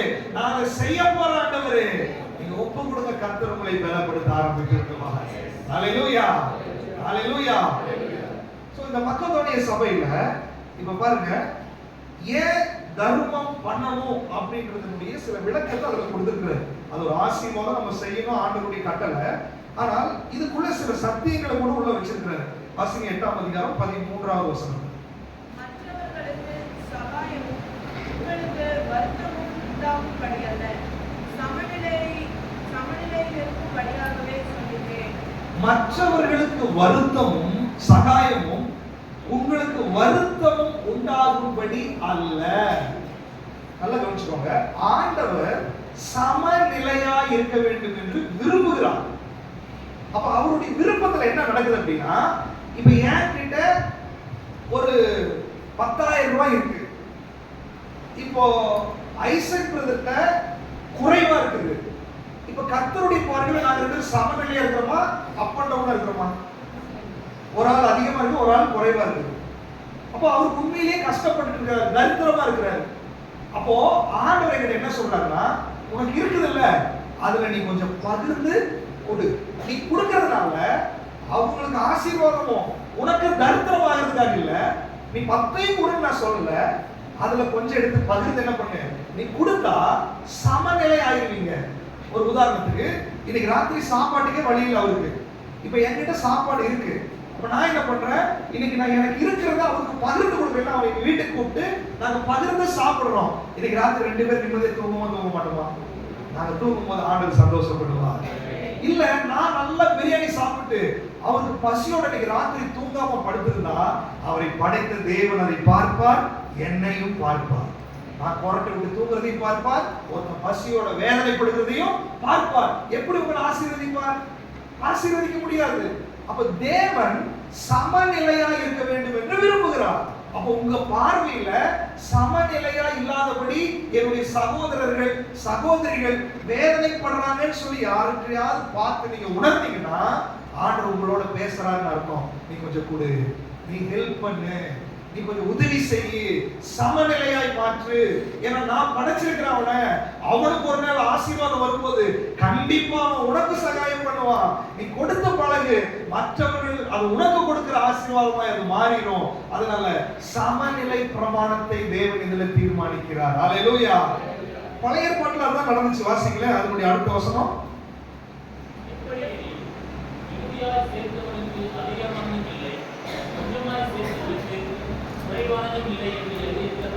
போதும். இது பழைய ஏற்பாட்டுல மன்னா வந்துச்சு இல்லையா, வானத்திலிருந்து எகிப்திலிருந்து அடிமையா விடுதலையாய் வரும்போது வனாந்தரத்துல மன்னாவை கொடுத்தாரு. அந்த மன்னா ஆண்டவரே சப்ளை பண்ணுது. இவங்க எடுக்கும் போது நிறைய சேர்த்திருக்கான். அவன் மிகுதியாய் சேர்த்தவனுக்கு என்ன, மிகுதியாய் சேர்த்தவனுக்கு அவங்களுடைய அளவுக்கு மீறி அதிகமும் ஆகல, கொஞ்சமா சேர்த்தவனுக்கு. அப்போ எடுக்கிறது இவன் வேலை. ஆண்டவர் என்ன பண்ணார்? எல்லாத்தையும் சமநிலைப்படுத்தி வச்சிருந்தாரு. எல்லாரும் எனக்கு ஒரே மாதிரி இருக்கீங்கன்னு சொல்லி சமநிலைப்படுத்தி வச்சிருந்தாரு. அதே மாதிரி இப்பவும் உங்களுக்கு பணத்தை கொடுக்குறேன், உங்களுக்கு உடையை கொடுக்குறேன், உங்களுக்கு ஆசீர்வாதத்தை கொடுக்குறேன், உங்களுக்கு நன்மைகளை கொடுக்குறேன். உங்களுடைய சகோதரர்கள் பலவீனப்பட்டு கொண்டிருக்கும் போது, உங்க சகோதரர்கள் கஷ்டப்படும் போது நீ இருதயத்தை அடைக்காம உன்னால முடிஞ்சதை நீ என்ன பண்ணு? செய். அதுல தேவன் பிரியப்படுகிறவராக இருக்கிறார். ஹல்லேலூயா, ஹல்லேலூயா. எத்தனை பேருக்கு சத்தியத்துக்கு கீழ்ப்படிய போறீங்க? அப்ப அதுக்குள்ள சில சத்தியங்களை தேவன் என்ன பண்ணி வச்சிருக்காரு? வைத்திருக்கிறார். இரண்டாவதாக 7வது வசனத்தை வாசிங்களேன். விசுவாசத்திலும் போதிப்பிலும் அறிவிலும் எல்லாவித ஜாக்கிரதையிலும் எங்கள் மேல் உள்ள உங்கள் அன்பிலும் மற்ற எல்லா காரியங்களிலும் நீங்கள் பெருகிறது போல இந்த தர்ம காரியத்தில் பெருக வேண்டும். இங்க பாருங்க, விசுவாசத்துல, போதனையில, அறிவில, ஜாக்கிரதையில, அன்புல, இதுல எல்லாம் நீங்க பெருகிறோம். அன்பு குறிச்சு உபதேசம் பண்றோம், விசுவாசத்தை குறிச்சு உபதேசம் பண்றோம், சத்தியங்களை நிறைய பேசுறோம். அந்த லிஸ்ட்ல எதையும் வச்சிருக்கிறாரு? தர்மத்தையும் வச்சிருக்கிறாரு. நீ அன்புல பெருகணும்னு சொல்லும் போது நீ தர்மம் செய்யறதுலயும் நீ பெருகணும். நீ விசுவாசத்துல வளரணும்னு சொல்லும் போது தர்ம காரியத்திலே நீ வளரணும். அப்ப இந்த விஷயம் என்னன்னா, விசுவாசம் எப்படி முக்கியமோ நீ தர்மம் செய்யறது முக்கியம். அன்பு எப்படி முக்கியமோ தர்மம் செய்யறது முக்கியம். கீழ்ப்படிதல் எப்படி முக்கியமோ தர்மம் செய்யறது முக்கியம். இது தள்ளி விடப்பட வேண்டிய சத்தியம் அல்ல, கண்டிப்பாய் கீழ்ப்படிய வேண்டிய சத்தியமாய் இருக்கிறது. அல்லேலூயா, அல்லேலூயா. எத்தனை பேருக்கு புரியுது அது? அப்போ நம்ம அதை கண்டிப்பா செய்யணும். முடிஞ்சா செய்யலாம், இல்லைன்னா பார்த்துக்கலாம், அது டைம் வரும்போது பார்த்துக்கலாம். அப்படி இல்லை, நீங்க செய்தே ஆக வேண்டிய தேவனுடைய கற்பனையா இருக்கிறது. அல்லேலூயா. உங்களால முடிஞ்சதை நீங்க என்ன பண்ணலாம்? உங்களுக்கு என்ன முடியுதோ, இல்லாதது கிடையாது. உங்களால என்ன முடியுமோ அதை நீங்க என்ன பண்ணலாம்? செய்யலாம். ஒரு கலசம் தண்ணீரை கொடுத்தா கூட அதற்கான பிரதிபலன் ஆண்டவர் என்ன பண்ணுவாரு? கண்டிப்பா கொடுப்பார். ஒரு நாள் அவர் நம்ம என்ன பண்ண மாட்டாரு? கைவிடவே மாட்டார். அல்லேலூயா. அடுத்து மூன்றாவதாக 8வது வசனத்தை வாசிங்க. இதை நான் கட்டளையாக சொல்லாமல் மற்றவருடைய சாக்குத்தையை கொண்டு உங்கள் அன்பின் உண்மையை சோதிக்கும் பொருட்டே சொல்கிறேன். நீங்கள் தர்ம பணத்துல பெருகிறத ஆண்டவர் டெஸ்ட் பண்றாரா? எதுல? உங்களுடைய அன்பின் உண்மையை சோதிக்கிறார். இங்கிலீஷ்ல சின்சியாரிட்டி ஆஃப் லவ். இப்ப நான் அன்பு கூறுவேன் இன்னும் அதிகமாய், ஆண்டவரே உங்களை நான் நேசிக்கிறேன். நம்ம வாசிச்சோம், ஆண்டவரை நேசிக்கிறதுனா சகோதரனை என்ன பண்ணணும்? நேசிக்கணும், அன்பு செலுத்தணும் அப்படின்னு சொல்லி நம்ம வாசிக்கிறோம். அப்ப நான் அன்பு செலுத்துறேன், அன்பு செலுத்துறேன், அன்பு செலுத்துறேன்னு என்னுடைய வார்த்தையில சொல்லலாம். ஆனா என்ன சொல்லுதுன்னா, என்னுடைய அன்பினுடைய சின்சியாரிட்டி, தமிழ்ல அன்பினுடைய உண்மைத்தன்மை, உண்மையிலேயே நம்ம வாயில சொல்ற மாதிரி உள்ள அன்பா இருக்கிறானா அப்படிங்கறத எதுல ப்ரூவ் ஆகுது அப்படின்னா, நீ தர்மம் செய்யறதுதான் ப்ரூவ் ஆகுது. அல்லேலூயா, அல்லேலூயா. அப்ப நான் கேக்குறேன், நம்மளை விட யார் ரொம்ப அன்பா இருக்கிறாங்க? அதிகம் அன்பா இருக்கிறாங்க. வெயில் அடிச்சதுன்னா உடனே மோருக்கு மந்தல போடுறாங்க இல்லையா? ஒரு வீடுகள் எல்லாம் பாருங்க, வீட்டுக்கு முன்னாடி வாட்டர் டேங்க் வச்சிடறாங்க, தண்ணி வைக்கிறாங்க, எத்தனையோ தர்ம காரியங்களை. அப்போ நான் தேவ இயேசு அன்பாவே இருக்கிறார், அவர் எனக்குள்ள இருக்கிறார், கிறிஸ்தவ மதம் அன்பை போதிக்கிற மதம் சொல்லிட்டு, ஆனா நான் அந்த அன்பை என்ன பண்ணல? என்னுடைய சின்சியாரிட்டியில நான் காண்பிக்கவே இல்லை. நான் எவ்வளவு சின்சியரா இருக்கிறாங்கல்ல, எவ்வளவு உண்மையா இருக்கிறாங்கன்றதுல நான் அவரை ஏமாத்திட்டு இருக்கிறேன். நீங்க ஆண்ட சொல்ல, நீ ஆண்டவரை நேசிக்கிறது உண்மைனா, நீ சகோதரரை நேசிக்கிறது உண்மைனா, நீ தர்மம் பண்றதுல நீ கரெக்டா இருக்கணும். அப்பதான் நீ அன்பு கூறுகிறாய் என்று அர்த்தம். அப்பதான் நீ தேவனை நேசிக்கிறாய் என்று அர்த்தம். அப்பதான் சகோதரர்களை நேசிக்கிறாய் என்று அர்த்தம். நான் செய்யவே இல்லை அப்படின்னா உனக்குள்ள அன்பே இல்லை. அதனாலதான் பவுல் சொல்றாரு, உங்க அன்பின் உண்மை தன்மையை சோதிக்கும்படியாக இந்த காரியங்கள் என்ன பண்றாரு? அப்ப இந்த சோதனையில நம்ம பாஸ் ஆகணுமா ஃபெயில் ஆகணுமா? அல்லேலூயா. அப்ப இந்த காரியத்துல நம்ம வெற்றி பெற வேண்டும் என்று தேவன் விரும்புகிறார். அடுத்தது, தர்மம் எப்படி செய்ய வேண்டும்? தர்மம் பண்ணணும். தர்மம் பண்றதுக்கான மெத்தட்ஸ் வேதம் நமக்கு சொல்லி கொடுக்கிறது. வாசிக்கலாம். மத்தேயு 6ஆம் அதிகாரம் 1வது வசனம். மத்தேயு 6ஆம் அதிகாரம் 1வது. அவர்களுக்கு முன்பாக உங்கள் தர்மத்தை செய்யாதபடிக்கு எச்சரிக்கையாக இருங்கள். செய்தால் பரலோகத்தில் இருக்கிற உங்கள் பிதாவினிடத்தில் உங்களுக்கு பலன் இல்லை. கண்டிப்பா. ஆனால் அந்த தர்மம் வேதம் சொல்லுகிற சட்டத்தின்படி செய்ய வேண்டும். எப்படி செய்யணுமாமா? மனிதர்கள் காண்கிறபடி உங்களுடைய தர்மத்தை என்ன பண்ணக்கூடாது? செய்யக்கூடாது. அப்ப நான் தர்மம் செய்யறதா இருந்தா இன்னொருத்தருக்கு தெரிய வேண்டிய அவசியம். புறஜாதிகளுக்கு இது தெரியல.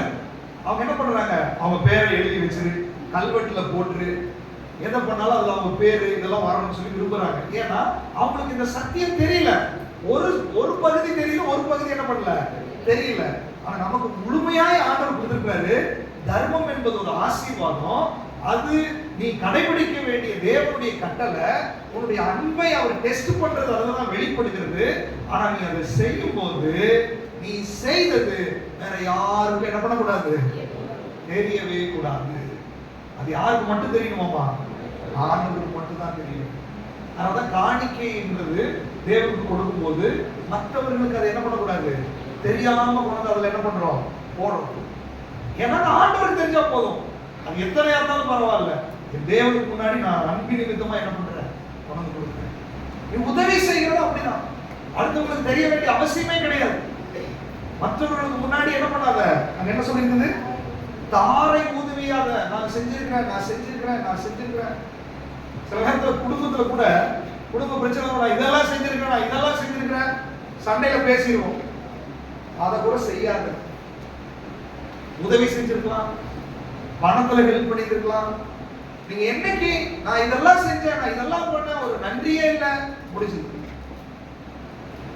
என்னைக்கு நீங்க அதை வாய் பேசுறீங்களோ, என்னைக்கு நீங்க செஞ்சதை சொன்னீங்களோ, அன்னையோட உங்க ஆசீர்வாதத்தை செக் பண்ணிடுச்சு. நான் சொல்றேன், நீ செய், நான் கணக்க பரலோகத்துல வச்சுட்டு இருக்கிறேன். உன் செய்யறதெல்லாம் நான் பார்த்துட்டு இருக்கிறேன். அப்படி செய்யறது எல்லாத்தையும் வெளிப்படுத்துற விசேஷத்துல 7 சபைக்கு எழுதும்போது அவர் என்ன சொல்றாரு? உன் கிரியைகளை நான் அறிந்திருக்கிறேன். உங்களுடைய கிரியைகள் எனக்கு தெரியும். நல்லா தெரிஞ்சுக்கோங்க. நீங்க மாமியார் உடம்பு சரியில்லை, நீங்க பாத்துக்கிறீங்க. மருமகள் உடம்பு சரியில்லை, நீங்க நேசிக்கிறீங்க. அல்லது கணவன், மனைவி, பெற்றோர், பிள்ளைகள், இப்படி இந்த உறவுகளுக்குள்ள நீங்க என்ன செய்றீங்க என்பதை பரலோகத்தில் இருக்கிற ஆண்டவர் என்ன பண்றாரு? பார்த்து கொண்டிருக்கிறார். அவன் அவனுடைய கிரியைகளுக்கு தக்க பிரதிபலன் அவரோடு கூட இறங்கி வருகிறது. ஹல்லேலூயா. அப்ப பாருங்க, நம்ம என்ன காரியத்தை செஞ்சாலும் அதை செஞ்சேன்னு சொல்லி காமிக்காதீங்க. நீங்க செஞ்சேன்னு சொல்லி அதனுடைய பிரதிபலனை எதிர்பார்க்காதீங்க. பிரதிபலனை எதிர்பார்க்காம நீங்க இது என்னுடைய கடமை, இது என்னுடைய அன்பை நான் வெளிப்படுத்துகிறேன், இதை நான் செஞ்சே ஆகணும், இது என்னுடைய ஊழியம் சொல்லிட்டு சந்தோஷமா நீங்க செய்யுங்க. பிரதிபலனை ஆண்டவர் உங்களுக்கு கொடுக்க ஆரம்பித்து விடுவார். ஹல்லேலூயா, ஹல்லேலூயா. அடுத்து வாசிங்க அதனுடைய மத்தேயு எழுதின சுவிசேஷம் 6ஆம் அதிகாரம் 2ஆவது வசனம். ஆகையால் நீ தர்மம் செய்யும் போது மனுஷரால் புகழப்படுவதற்கு மாயக்காரர் ஆலயங்களிலும் வீதிகளிலும் செய்வது போல உனக்கு முன்பாக தாரை ஊற்றுவியாதே. அவர்கள் தங்கள் போதும். தர்மம் செய்யும் போது மற்றவர்கள் நம்மை புகழுவதற்கு ஏதுவான காரியத்தை என்ன பண்ணிடக்கூடாது? அப்படின்னா புகழ்ச்சியை எதிர்பார்க்க கூடாது. சிலர் நான் செஞ்சிருக்கிறேன், நான் இத்தனை பண்ணியிருக்கிறேன்றத நம்ம நியாயத்தை சொல்றதுக்காக பேசவும் கூடாது. அதே மாதிரி நான் இதை செஞ்சிருக்கிறேன், அவங்க என்னை பாராட்டணும், அவங்க என்னை புகழணுன்றதுக்காகவும் நீங்க என்ன பண்ணக்கூடாது? இன்டைரக்டா கூட என்ன பண்ணக்கூடாது? டைரக்டா சொல்றது இன்டைரக்டா சிலர் சொல்லிடுவாங்க. எப்படியாவது அது பிக்சர்ல கொண்டு வந்துருவாங்க. நீ பிக்சர்லயே கொண்டு வராத, அது பரலோகத்துல ஒரு பிக்சர் பண்ணி வச்சிருக்காரு ஆண்டவர். ஹல்லேலூயா. நீ என்ன செஞ்சாலும் அதனுடைய பிரதிபலன் வருகிற மாதிரி செய்யணும்னா அது ஆண்டவருக்கு உங்களுக்கு மட்டும் தான் தெரியும். ஹல்லேலூயா. அதை நீங்க செஞ்சீங்கன்னா பரலோகத்தில் ஆண்டவர் உங்களுக்காக ஆசீர்வாதத்தை வைத்திருக்கிறார். பிரதிபலன் அவரோட கூட வருகிறது. அவர் பூமியிலே உங்களை என்ன பண்ணுவாரு?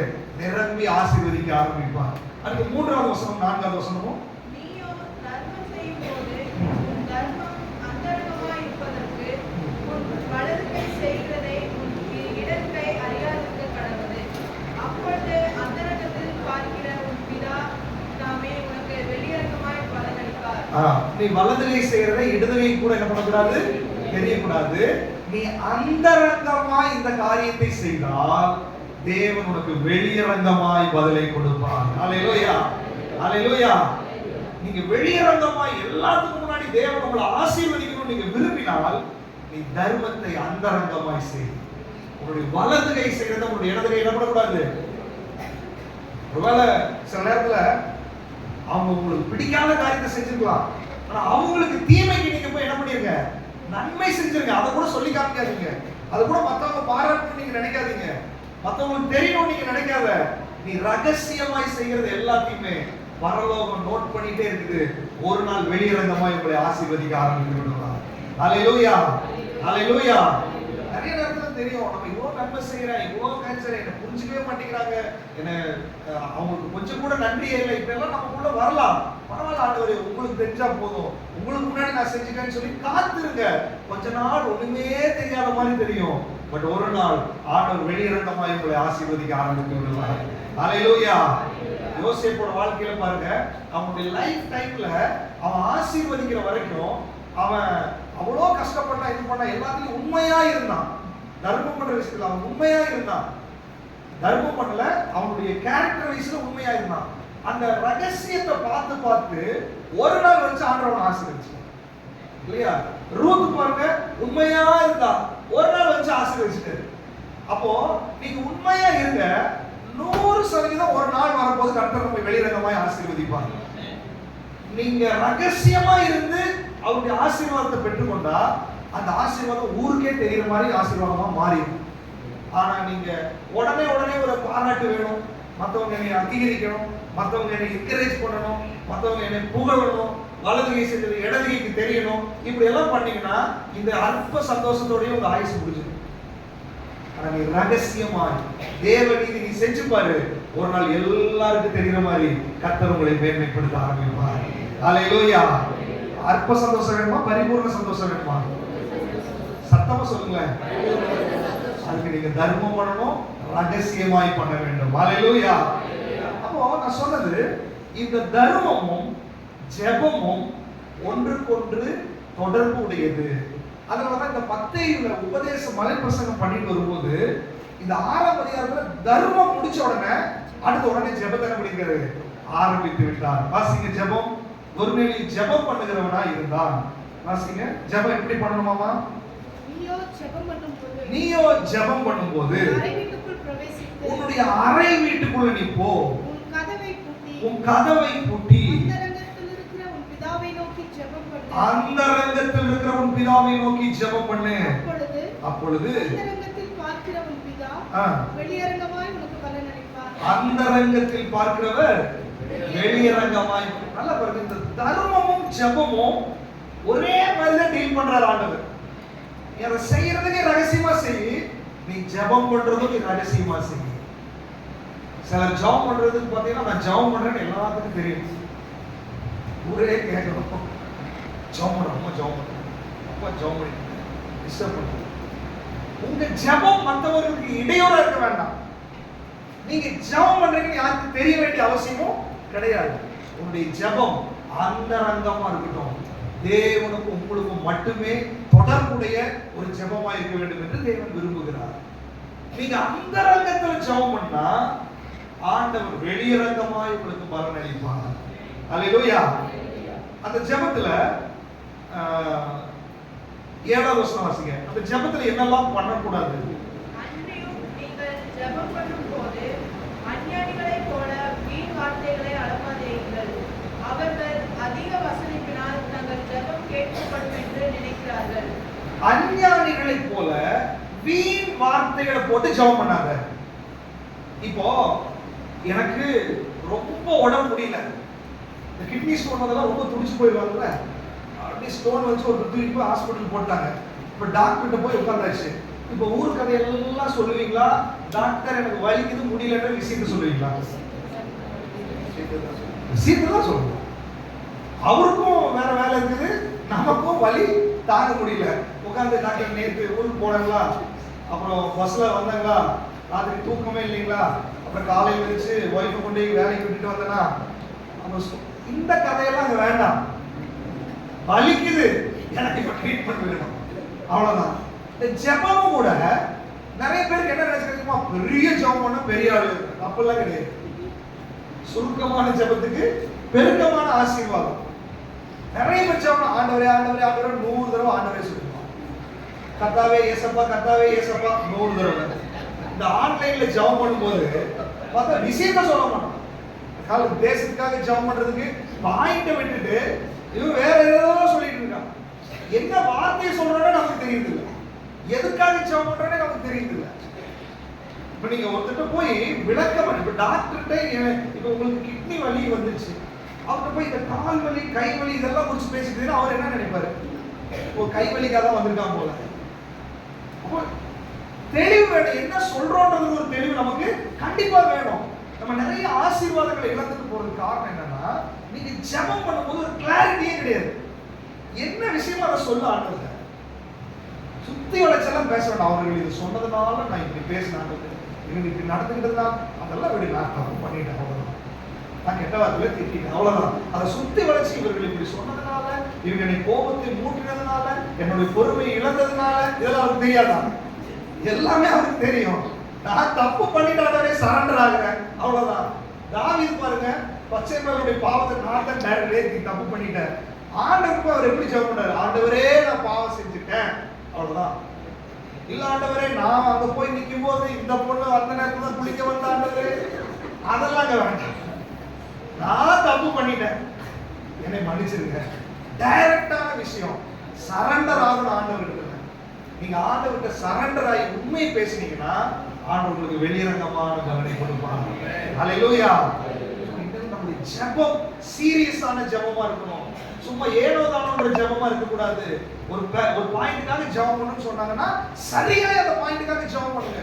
அதுக்கு சம்பந்தப்பட்ட வசனம் தெரிஞ்சா வசனத்தை சொல்லி ஜெபம் பண்ணுங்க. வாக்குத்தத்தங்கள் இருந்துச்சுன்னா அதை சொல்லி ஜெபம் பண்ணுங்க. வீண் வார்த்தைகளை போட்டு அலப்பாதீங்க. அப்போ ஆண்டவர் அப்பதான் ஊழியத்தை தொடங்கியிருக்கிறாரு. அவருக்கு தெரியும் இந்த ஊழியம் முடிஞ்சதுன்னா கோடிக்கணக்கான ஜனம் ரட்சிக்கப்பட்டு வர போறான். இந்த 12 பேர் பண்றதே என்னால கேட்க முடியல. இவங்க இத்தனை பேர் லட்சக்கணக்கான கோடிக்கணக்கான ஆளுங்க மணிக்கணக்கா ஜெபம் பண்றான். விஷயம் ஒண்ணுமே இல்லை, வளர்றது. யோசிச்சு பாருங்க, உங்களுக்கு நீங்க மட்டும் ஆண்டவரா இருந்தா ஒரு 10 போன் வச்சுட்டு கால் வந்துட்டே இருக்குது, விஷயத்த சொல்லுமா, அப்படிதான் சொல்லுவோம். விஷயத்த சொல்ல, சும்மா போட்டு அழுது பேசாத.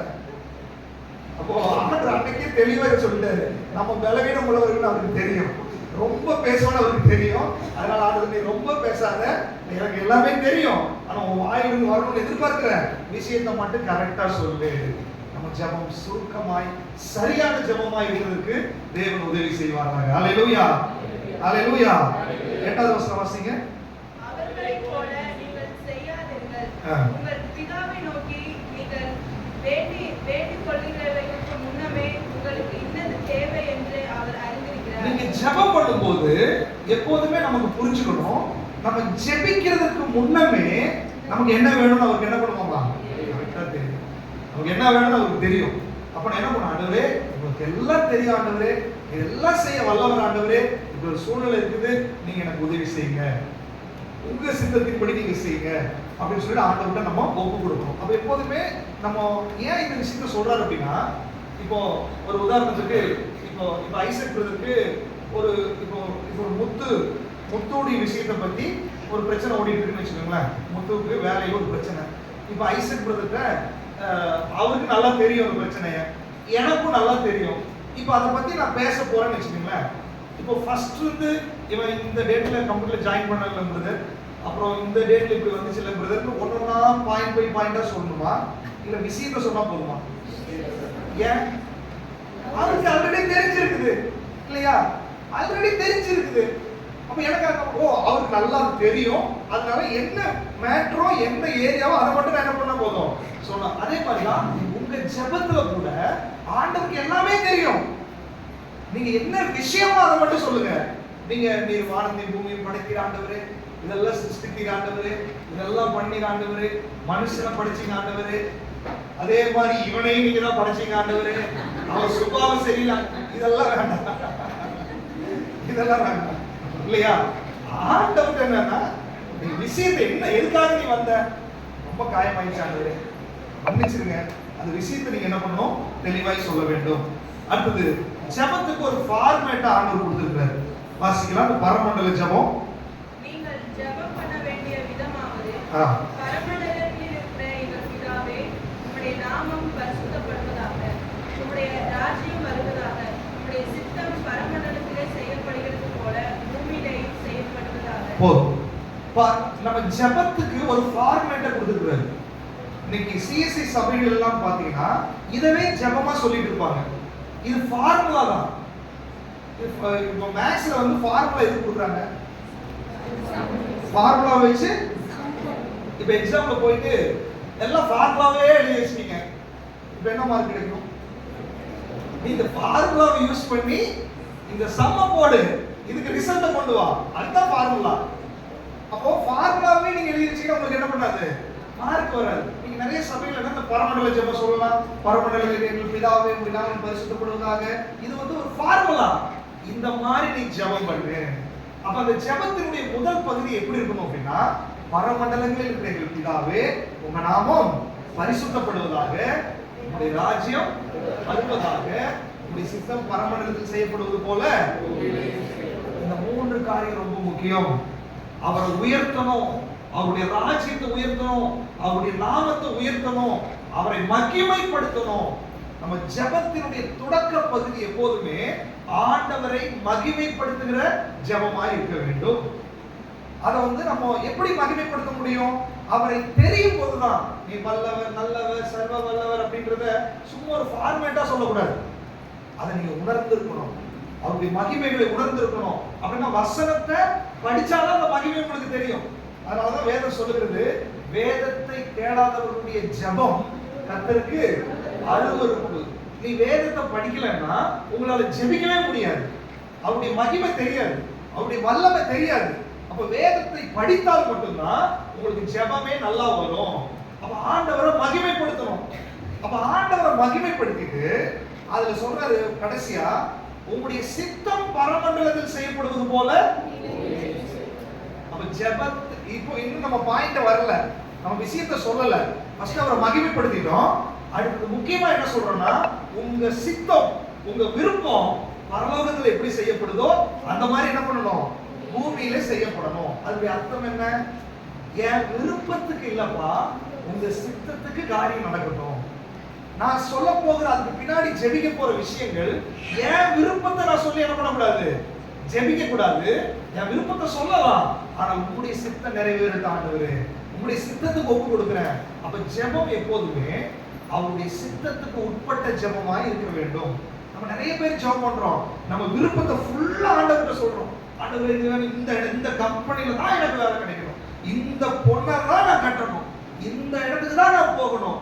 உன்னை யாரு ஃபிக்ஸ் பண்ண சொன்னது? இல்லையா? நீங்க ஃபிக்ஸ் பண்ண முடியாது.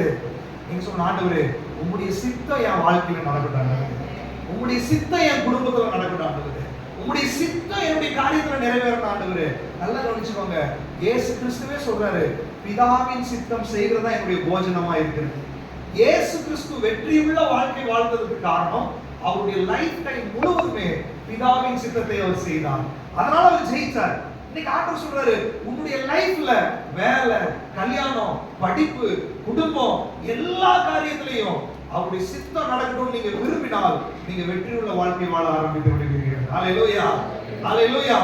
வாலிப பிள்ளைகள்லாம் நல்ல தீர்மானம் பண்ணணும். நீங்க உங்க கண்ணுக்கு நல்லா இருக்கிறத, உங்களுக்கு விருப்பப்பட்டத, ஒரு பெண்ணவோ ஆணவோ நான் கல்யாணம் பண்ணணும்னு சொல்லிட்டு ஆண்டவர்கிட்ட போய் பிடிவாதம் பண்ணக்கூடாது. நீங்க ரொம்ப பிடிவாதம் பண்ணீங்கன்னா விட்டுருவார் ஆண்டவர். அதுக்கப்புறம் நீங்க தான் கஷ்டப்பட வேண்டியது வரும். அதுக்கு முன்னாடியே ஆண்டவரே உங்களுடைய சித்தம் என் வாழ்க்கையில நடக்கணும் ஆண்டவரே, உங்களுடைய சித்தத்துக்கு என்ன ஒப்பு கொடுக்குற ஆண்டவரே, உங்களுடைய சித்தம் மட்டும்தான் என் வாழ்க்கையில நடக்கணும். நீ ஒப்பு கொடுத்து பாரு, மரணம் வரைக்கும் ஆண்டவருடைய ஆசீர்வாதம் உங்க குடும்பத்தில் நீங்க பெற்றுக் கொள்ளுவீங்க. ஹல்லேலூயா. ஜெபம் தேவ சித்தப்படியான ஜெபமா இருக்கணும். அடுத்த வசனம், எங்களுக்கு வேண்டிய ஆகாரத்தை இன்று எங்களுக்கு கொடுங்க கொடுங்க கொடுங்க கொடுங்க. இல்ல, புறஜாதிகளை பாருங்க, சொத்தை சேர்த்துக்கிட்டே இருப்பாங்க. அவங்களுக்கு தெரியாது பரலோக ராஜ்யம் ஒன்று தெரியாது. ஆனா சொல்ல, பூமியில உங்களுக்கு பொக்கிஷங்களை சேர்க்காதீங்க. ஆசீர்வாதம் தேவைதான். ஒரு வீடு கட்டி வைக்கிறது தப்பு இல்ல, ஒரு நகை வாங்கி வைக்கிறது தப்பு இல்ல, நம்முடைய ஞானமாய் தேவைகளுக்கு செய்யறது தப்பு கிடையாது. ஆனால் அது பொருளாசையாய் மாறக்கூடாது. பொருளாசையம் எதை பார்த்தாலும் வேணும் வேணும் அப்படி இல்லை. ஆனா சொல்ல, எங்களுக்கு என்ன தேவையோ, எங்களுக்கு வேண்டிய ஆதாரத்தை எங்களுக்கு தாரும். இன்னைக்கு எனக்கு என்ன வேணும், என் குடும்பத்துக்கு என்ன வேணும், என் பிள்ளைகளுக்கு என்ன வேணும், அன்றன்றுள்ள அப்பத்தை நமக்கு தந்து போஷிக்கிற தேவன். ஹalleluya. ஏன் அப்படி சொல்றாரு அப்படின்னா, இன்னைக்கு ராத்திரி படுத்தா நாளைக்கு எந்திரிப்பீங்க உங்களுக்கு தெரியுமா? தெரியாது. நாளைய தினம் பிறக்கிறத நீ அறியாயே. அந்தந்த நாளுக்கு அதிக பாடுகள் போதும். காலையில எந்திரிச்சு நீங்க ஜெபம் பண்ணும்போது, ஆண்டவரே இன்னைக்கு வேண்டிய பலன் எனக்கு தாங்க, இன்னைக்கு வேண்டிய ஆதாரத்தை எனக்கு தாங்க ஆண்டவரே, இன்னைக்கு இந்த பிரச்சனையை டீல் பண்றதுக்கு எனக்கு கிருபை கொடுங்க ஆண்டவரே, இன்னைக்கு இந்த வேலையை செய்யறதுக்கு எனக்கு ஞானத்தை கொடுங்க ஆண்டவரே.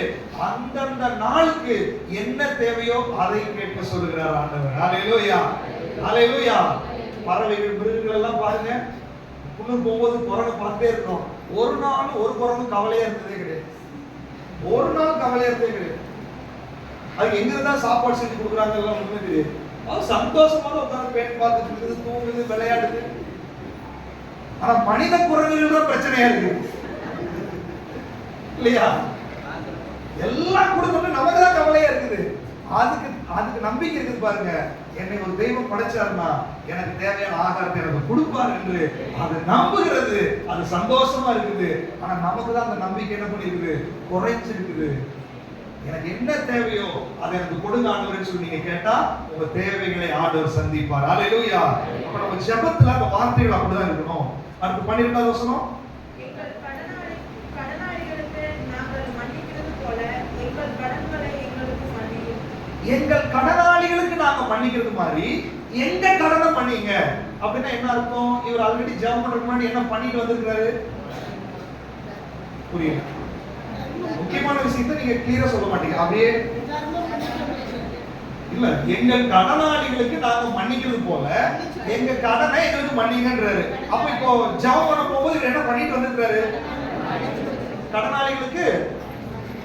அப்போ உங்களுக்கு ஏதாவது இரக்கம் வேணும், மன்னிப்பு வேணும், உங்களுக்கு ஏதாவது வேணும்னா நீங்க அதை செஞ்சுட்டு வந்து ஜெபம் பண்றதும் உட்காரணும். நீ யாரையாவது மன்னிக்காம, யாருக்காவது நீங்க விட்டு கொடுக்காம, உதவி செய்யாம நீங்க வந்து ஜெபம் பண்றதுல உட்கார்ந்துட்டு நீங்க குடுகாண்டவரே, நீங்க குடுகாண்டவரே, நீங்க மன்னிக்காண்டவரே, நீங்க ஜெபிச்சுட்டு போக வேண்டியதான். மன்னிப்பு உங்களுக்கு என்ன பண்ணாது, செஞ்சுட்டு வந்து தேவ சமூகத்துல உட்காரு. நீ மன்னிச்சுட்டு வந்து முழங்கால் போடு.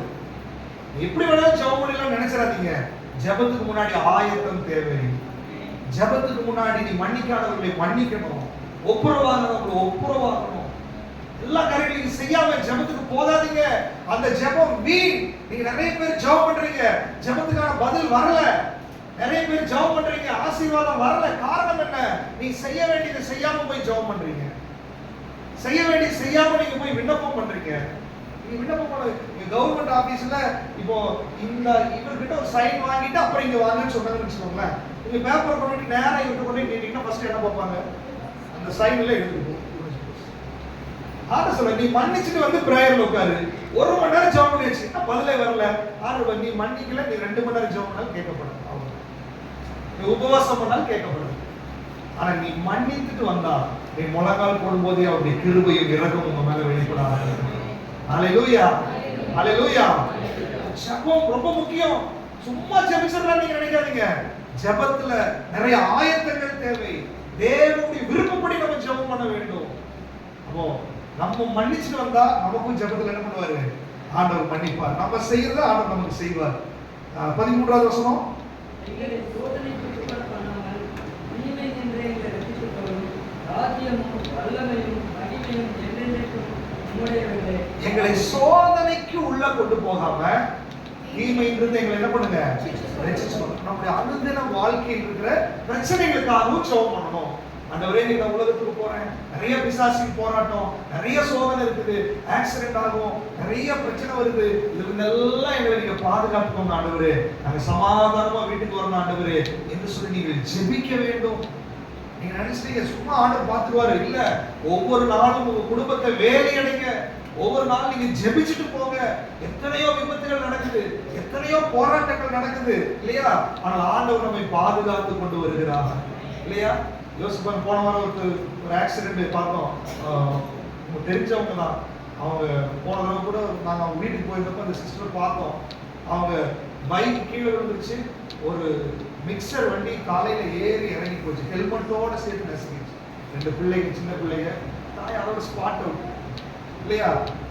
பாருங்க, சாலமுத்து பஸ்ல வந்துருக்கான், ராத்திரி பஸ் போய் நேரா லெஃப்ட் சைடுல போய் ஏறிட்டான். எத்தனையோ ஆபத்துகள் என்ன பண்ணுது, நம்மளை கடந்து போகுது. ஆண்டவர் நம்மை ஜீவனோடு சுகத்தோடு பலத்தோடு வைத்திருக்கிறார். எல்லா டூ வீலர்ல போறோம் வர்றோம், கார்ல போறோம் வர்றோம், எத்தனையோ பாதுகாப்பு நமக்கு கொடுக்குறாரு. நீங்க ஜெபம் பண்ண வேண்டும். ஆண்டவரே, தீமை நின்று எங்களை ரட்சித்துக் கொள்ளும். ஆண்டவரே, இந்த தீமைகள் அதிகமா இருக்குது ஆண்டவரே, இந்த உலகம் பொல்லாங்கனுக்குள்ள இருக்குது ஆண்டவரே. உங்க பிள்ளைகளை ஸ்கூலுக்கு போறதுக்கு முன்னாடி நிக்க வச்சு ஜெபம் பண்ணி அனுப்புங்க. ஆண்டவரே, பிள்ளைகள் தீமையான உலகத்துல இருக்கிறாங்க, அவங்க பத்திரமா போய் திரும்பி வர்றதுக்கு நீங்க உதவி செய்யுங்க, பாதுகாப்பு கொடுங்க. நீங்க சொல்லி ஜெபம் பண்ணுங்க, உங்க ஜெபத்தை ஆண்டவர் கேட்பார், பாதுகாப்பை பிள்ளைகளுக்கு கொடுப்பார். ஹalleluya, ஹalleluya. அப்படி ஜெபம் ரொம்ப முக்கியம். அப்ப கடைசியில முடிக்கும் போது எப்படி முடிக்கணும்னா, ராஜ்யமும் வல்லமையும் மகிமையும் மறுபடியும் அவரை மகிமைப்படுத்தினா ஜெபத்தை என்ன பண்ணணும், முடிக்கணும். அவரை மகிமைப்படுத்தி அவருடைய சித்தத்துக்கு ஒப்பு கொடுத்து நம்முடைய காரியங்களை சொல்லி ஜெபம் பண்ணணும். அடுத்தது கடைசியில முடிக்கும் போது அவரை மகிமைப்படுத்தி ஜெபத்தை முடிக்கணும். அப்போ ஜெபம் ரொம்ப முக்கியம் நம்ம வாழ்க்கையில. தேவ பக்தி உள்ள வாழ்க்கைக்கு ஜெபம் ஒரு அடையாளம். தேவ பக்தி உள்ள வாழ்க்கைக்கு தர்மம் ஒரு அடையாளம். தேவ பக்தி உள்ள வாழ்க்கைக்கு மகிழ்ச்சியா இருப்பது ஒரு அடையாளம். தேவ பக்தி உள்ள வாழ்க்கைக்கு தெய்வ பயம் ஒரு அடையாளம். தேவ பக்தி உள்ள வாழ்க்கைக்கு மன நிறைவா இருக்கிறது ஒரு அடையாளம். தேவ பக்தி உள்ள வாழ்க்கைக்கு எல்லா சூழ்நிலையிலையும் எந்த சூழ்நிலை இருந்தாலும் மனரம்யமா இருக்கிறதுக்கு கற்றுக்கொண்டேன் அப்படின்றாரு. இன்னொரு விஷயத்துக்கு கூட வாசமே, தேவ பக்தியா இருக்கிற வாழ்க்கைக்கு பவுல் என்ன சொல்றாரு, என்ன வாசிச்சோம், எல்லா சூழ்நிலையிலும் மனரம்யமா இருக்கிறதுக்கு கற்றுக்கொண்டோம். போதும் என்ற மனம், போதும் என்ற மனம் இல்லையா? தேவ பக்தியா நீங்க வாழணும்னா போதும்ன்ற மனம் இருக்கும். தேவ பக்தியா வாழணும்னா பயப்படாம வாழணும், தைரியமாய் வாழணும், கவலை இல்லாம வாழணும், பரிசுத்த ஆவியினுடைய பலத்தோட வாழணும். இதெல்லாம் தான் நம்ம தேவ பக்தியாய் வாழ்றதுக்கான அடையாளமா இருக்குது. இன்னைக்கு பாருங்க, இந்த ஜெபத்தை குறித்து சொல்லும் போது கடைசியா ஆண்டவர் சொல்றாரு, 18வது வசனம். இல்ல அதுக்கு முன்னாடி இந்த உபவாசத்தை குறித்து சொல்றாரு பாருங்க, 16வது வசனம். நீங்கள் உபவாசிக்கும் போது ஆயக்காரர் போல உபவாசமாய் இராதீர்கள். அவர்கள் உபவாசிக்கிறதை மனதில் காணும் பொருட்டாக தங்கள் முகங்களை காணப்படுகிறார்கள். அவர்கள் தங்கள் பலனை அடைந்து தீர்ந்ததென்று மெய்யாகவே உங்களுக்கு சொல்கிறேன். நீயோ உபவாசிக்கும் போது அந்த உபவாசம் மனுஷருக்கு காணப்படாமல் அந்தரங்கத்தில் இருக்கிற உன் பிதாவுக்கே காணப்படும்படியாக உன் தலைக்கு எண்ணெய் பூசி உன் முகத்தை கழுவு. அப்பொழுது அந்தரங்கத்தில் பார்க்கிற உன் பிதா உனக்கு வெளியரங்கமாய் பலனளிப்பார். உபவாச ஜெபத்தை குறித்து சொல்றாரு. உபவாச ஜெபம், ஃபாஸ்டிங் பிரேயர் பண்ணும்போது நீ என்ன பண்ணு, முகத்தை கழுவு, நல்லா ட்ரெஸ் பண்ணு, பவுடரை போடு, சேவ் பண்ணு, நீட்டா இரு. நீங்க சோர்வா இருக்கிறத காண்பிக்காத அப்படின்றது. உண்மையிலேயே உபவாச ஜெபம்ன்றது உங்க பவர் கூட்டிடும், உங்களை உற்சாகம் தான் படுத்தும். அப்படி உபவாச ஜெபம் பண்ணும்போது இது தேவையில்லை. நீங்க ஃபாஸ்டிங் எல்லாத்துக்கும் தெரியும், என்ன அவசியம்? ஏஸ்ட் ரொம்ப டைரக்ட் ஃபாஸ்டிங் இல்லையா? ஏன் பிரதர் ரொம்ப direct? Full day fasting. Full day இருந்தாங்க, ஒரு நேரம் இருந்தாங்க. அடுத்தவங்களுக்கு ஏன் சொல்லணும்? சொல்லும் போதே முடிஞ்சதுன்னு அர்த்தம். உங்க கதை யார்ட்டி சொல்ல, உங்களை பார்த்தா ஃப்ரெஷ்ஷா இருக்கும். உபவாசம் நல்லா சேவ் பண்ணி பவுடர் அடிச்சு நல்லா நீட்டா உங்களை பார்த்தாலே நல்லா சாப்பிட்டு நினத்தையும் கொழுப்பை உண்டது போல புஷ்டியாய் நீங்க ஆண்டவர் சமூகத்தில் என்ன பண்ணணும், இருக்கணும். ஆண்டவர் சொல்ற, நீ உபவாசிக்கிறது எனக்கு உனக்கு தான் தெரியும். உபவாசம் என்பது நானும் நீயும் தனிப்பட்ட முறையில உறவாடுகிற நேரம். அதுல என்னோட வல்லமை உனக்கு கொடுப்பேன். நீ முகவாடலா இராத. வசனம் சொல்லுது, மாயக்காரர்கள் தான் அப்படி பண்ணுவாங்க. மாயக்காரர்கள். நம்ம மாயமால என்ன பண்ண வேண்டாம். நம்ம உபவாசம் பண்றது ஒருவேளை வீட்டில் இருக்கும்போது நம்ம மனைவிக்கு தெரியலாம், கணவனுக்கு தெரியலாம், பிள்ளைகளுக்கு தெரியலாம். ஏன்னா நம்ம பாட்டு உபவாசம் இருந்துட்டு அன்னைக்கு சிக்கன் பிரியாணி சாப்பிடுங்க சாப்பிடுங்க சாப்பிடுங்க அப்படின்னு நம்ம வேண்டாம் வேண்டாம் வேண்டாம் குடும்ப சண்டையா மாறிடும். அப்புறம் கடைசியில பஞ்சாயத்து ஃபாஸ்டிங் அது முதல்ல சொல்ல வேண்டியதாங்க. நான் ஃபோர்ஸ் பண்ணி இருக்க மாட்டேன்ல. அது வேண்டாம். அப்ப மனைவிட்ட சொல்லுங்க ஃபாஸ்டிங், அதனால தயவு செய்து இதெல்லாம் சாப்பிட்றேன், நீங்க சாப்பிட்டுக்கோங்க, எனக்கு தராதீங்க, முடிச்சு போச்சு. அது குடும்பத்துக்குள்ள தெரியும், பிரச்சனை இல்லை. ஆனா நீங்க எல்லாத்துக்கும் என்ன பண்ணாதீங்க, அனௌன்ஸ்மெண்ட் கொடுக்காதீங்க. நம்ம சபையில ஃபாஸ்டிங் ப்ரேயர் சொல்றோம், அது பொதுவான ஜெபத்துக்காக நம்ம எல்லாரும் அந்த நாள்ல ஒரு மனப்பட்டு ஒரு குடும்பமா ஜெபம் பண்றதுக்காக சொல்றோம். அது நீங்க எல்லாத்துக்கும் ஃபோன் பண்ணி நாங்க ஒரு 7 நாள் ஃபாஸ்டிங் அதான் சொன்னாங்க. எல்லாத்துக்கும் நீ என்ன பண்ண வேண்டாம், அந்த தாரை ஊதிக்காதீங்க. நீங்க அந்த ரங்கத்துல தேவனோட ஜெபம் பண்ணுங்க. அவர் உங்களுக்கு என்ன பண்ணுவாரு, அந்த அந்த வசனத்துல சொல்றாரு 18வது வசனம், அப்பொழுது அந்த ரங்கத்தில் பார்க்கிற உன் பிதா வெளியரங்கமாய் பலனளிப்பார். தர்ம பணத்தை குறிச்சு சொல்றாரு, அந்த ரங்கத்துல பார்க்கிற பிதா வெளியரங்கமா உனக்கு பதிலளிப்பார். நீங்க ஜெபம் பண்ணும்போது அதுதான், தர்மம் பண்ணும்போது அதுதான். ஒரு தேவ பக்தி உள்ள வாழ்க்கை வாழ்றதுக்கு நம்ம இந்த காரியங்கள் செய்யறதுக்கு நம்ம ஒப்பு கொடுக்க போறோம். எத்தனை பேர் நீங்க ஒப்பு கொடுக்க போறீங்க? அப்படியே கண்களை மூடி ஆண்டவரை நோக்கி பார்க்கலாம். ஹல்லேலூயா. இந்த 2 விஷயத்துல நீங்க ஒரு தீர்மானம் எடுப்போம். நம்முடைய ஜெபத்துல ஒரு மாற்றம் வரணும். நம்முடைய தர்மம் செய்கிற விஷயத்துல நம்ம இதுக்கு முன்னாடி கவனமா இல்லாம இருந்திருக்கலாம். பட் இன்னைக்கு நம்ம கவனமா இருக்கணும். எல்லாரும் வாய்களை திறந்து ஆண்டவருக்கு ஒப்பு கொடுத்துக்கலாம்.